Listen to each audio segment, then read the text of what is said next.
Hello বন্ধুরা, তোমরা সবাই কেমন আছো? আশা করি বেশ আছো। আমিও ভালো আছি। আজকে বানিয়ে ফেলেছি ধনিয়া পাবদা রেসিপি। চলো দেখে নিই। মাছগুলোকে ভেজে তুলে নিয়েছি। তারপর অবশিষ্ট তেলের মধ্যে কালো জিরে ফোড়ন দিয়ে ধনিয়া পাতা, বেশ খানিকটা ধনিয়া পাতা, টমেটো আর কাঁচা লঙ্কা পেস্ট করে তার মধ্যে নুন, সামান্য পরিমাণ হলুদ আর একটু কাশ্মীরি লঙ্কা গুঁড়ো অ্যাড করে ভালো করে কষিয়ে নিতে হবে।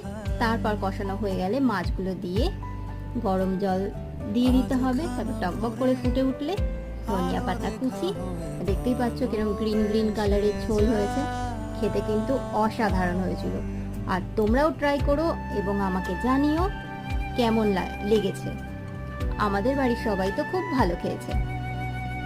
তো আজ এইটুকুই।